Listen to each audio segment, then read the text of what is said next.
Hello, hello, hello, my safety friends. Welcome. Today, we are talking about quarterly safety meetings and topics for them.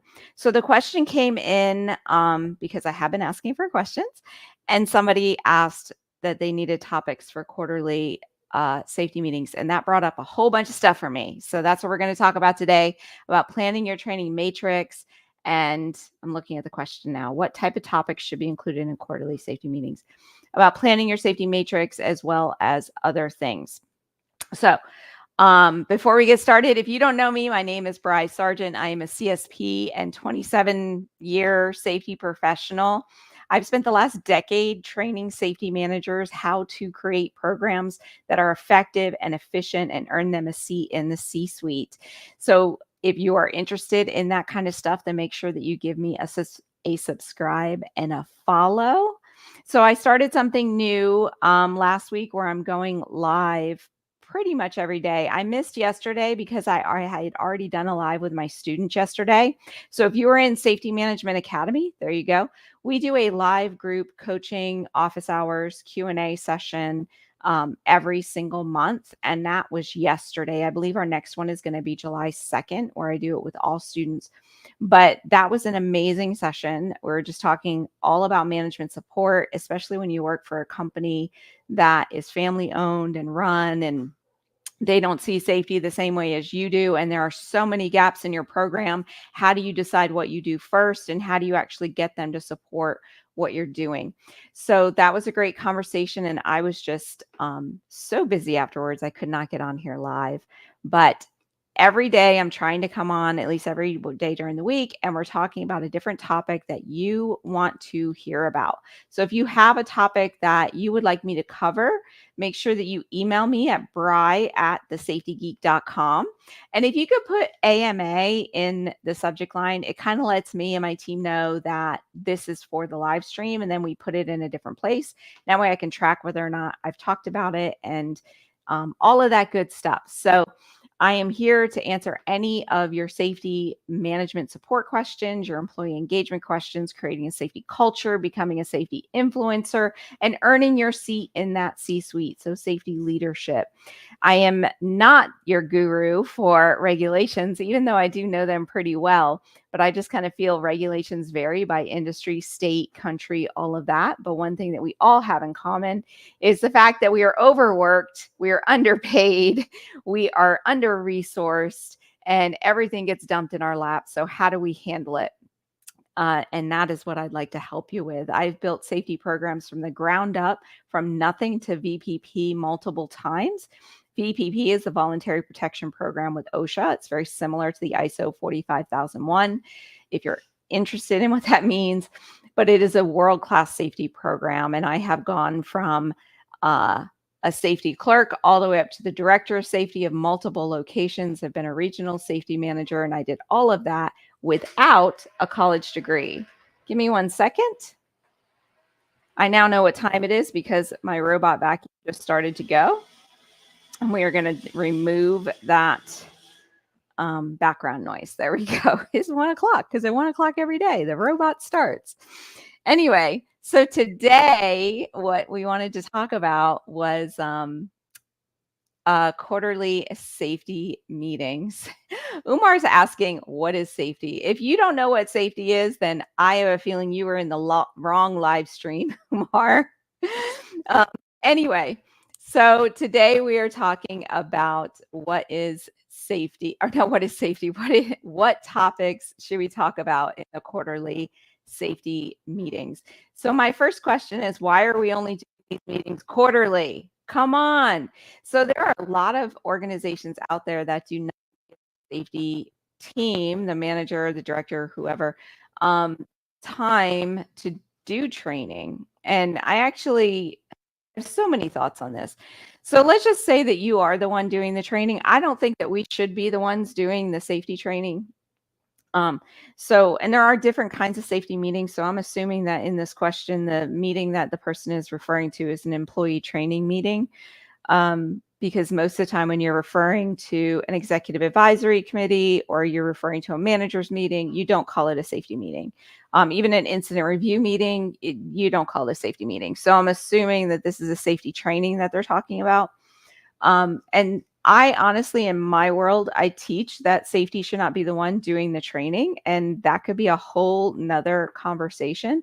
But if you are the one doing the training, what ends up happening is you get pushback from management about the time that the training takes and that they're not giving you the resources or the time to actually do the safety training. That could be they're limiting you to just a quarterly training. So you're having to dump all of your training into one quarter. I have a student who struggles with annual training. They will only give her time once a year. And there are positions within your organization that annual training is probably sufficient, meaning your non-safety sensitive positions. But if you have safety sensitive positions, they should be going through some sort of safety discussion, if not daily, then at a minimum weekly. And if you could keep those discussions shorter and bite-sized, it makes it a lot easier to get the resources, to get the time from your management team in order to do them. But the moment that we start going like, hey, we have to do HAZCOM training, and that HAZCOM training takes 45 minutes, it's a lot harder for that management team to say yes to that training. So then they're saying, hey, just bundle it all up and we'll give you 3 hours once a quarter, right? And that is not as effective as doing training on a daily basis or a weekly basis.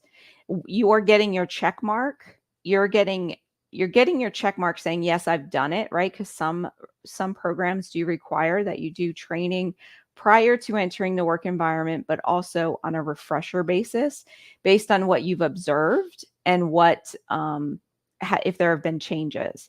And if you're only doing training on a quarterly basis, you actually run into a little bit of a struggle there, because what if you have observed somebody that is not following the training according to regulations and best practices? You need to stop them immediately and train them. But if your management team is not allowing that except for on a quarterly basis, then you're opening yourself up for liability. That's one reason why I like daily short trainings, because now I've observed something. I can now tell that supervisor tomorrow, this is what your training needs to be on. And then I'm covered if somebody happens to, have a little gap in their understanding of the training. So yeah, Anthony, he does weekly safety meetings. And honestly, that would be the bare minimum that you should be doing. What I like to do is to take the information you would do in a weekly safety meeting and have the supervisor cover it every single day during pre-shift in like 10 to 15-minute chunks. And then it equals the same training that you would have done on a weekly basis.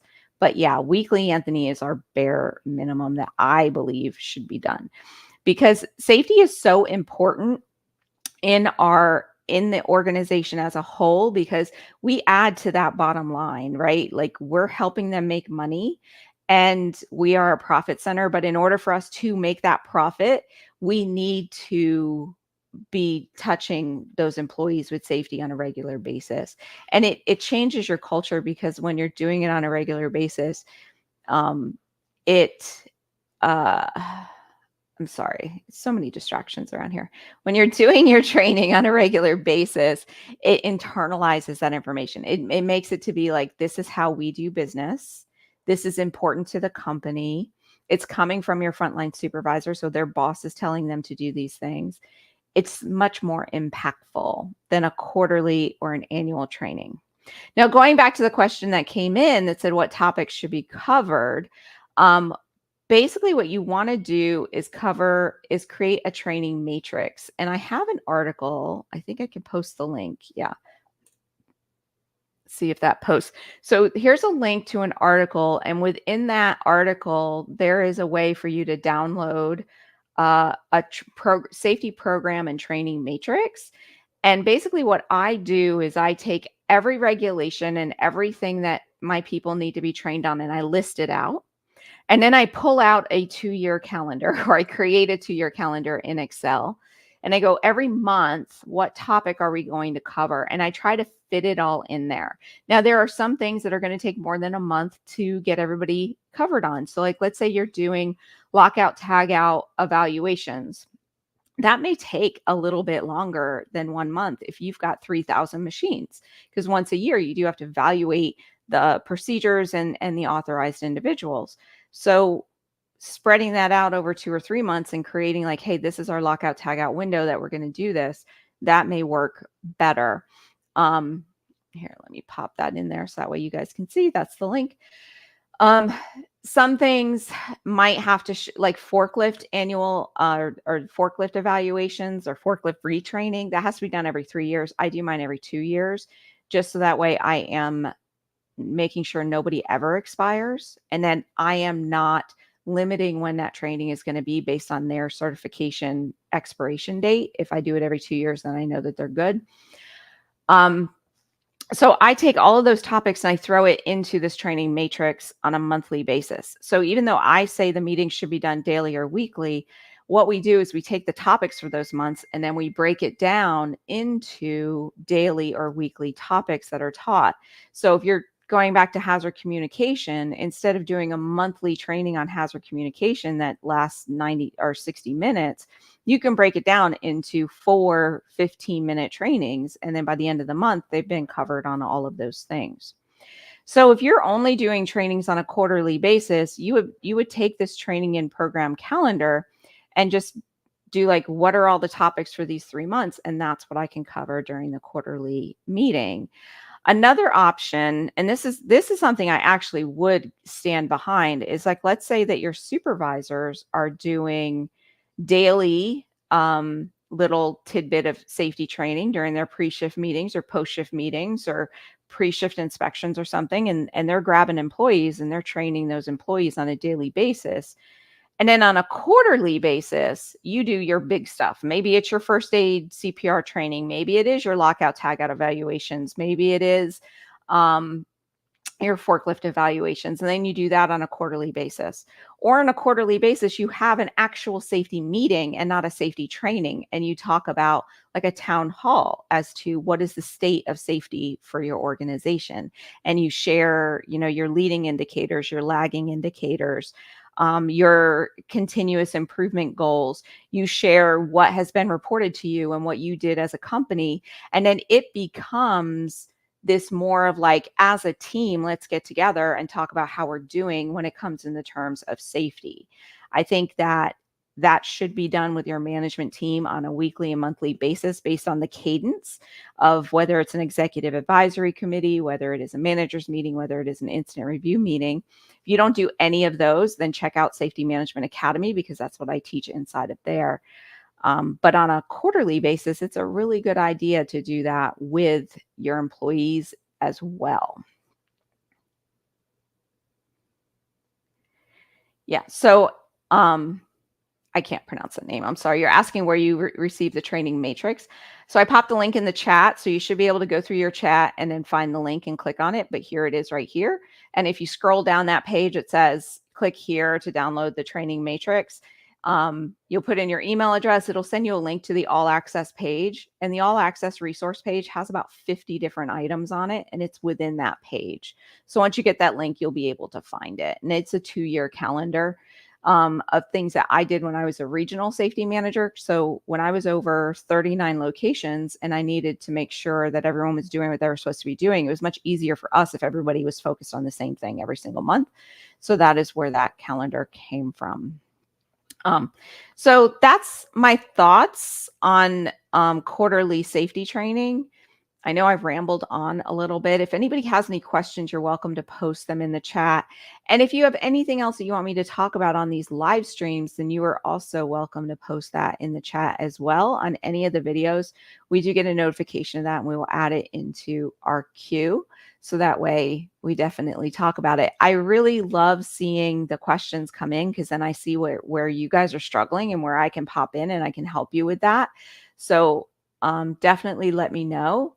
and maybe make it a goal, like once a week or so, you submit something that you want to talk about, and then we can definitely add it to the queue.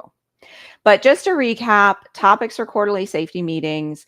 Um, I don't recommend doing all your training quarterly. At a bare minimum, do it weekly. I prefer to do it daily and have the supervisor do it, and that will likely be a topic we talk about. If you are doing it quarterly, then just look at your training matrix and just combine 3 months into one. If your supervisors are doing the training, then try to do your quarterly training as something that is bigger, like things that take longer, that maybe you do need an authorized person or a certified trainer in order to train on it. That would be really good to cover in a quarterly. And then lastly, instead of doing a training quarterly, do a state of the safety department type of meeting instead, because everybody gets better when you actually share information and you collaborate. Fall protection and heat illness. So I don't technically talk about regulations too much, just because regulations vary state to state as well as country to country. So the focus of the Safety Geek is teaching you how to effectively and efficiently run your safety program. It's not necessarily the specifics of a regulation, because that's going to vary based on a specific person's situation. Those are the things that I may cover in one-on-one coaching. And if you're interested in checking that out, just go to thesafetygeek.com, because that allows me to do some research as to where you are to make sure that it's not different than what I already know. But thank you so much for everybody's attendance today and all of the great conversation. Thank you so much. I appreciate you too, and your dedication to safety. I will chat with you guys tomorrow. And remember, you can email me at bri@thesafetygeek.com. Just put AMA in the subject line, and I will add it to the queue for our next live stream. You guys have an amazing day. Thank you, and I'll see you later. Bye for now.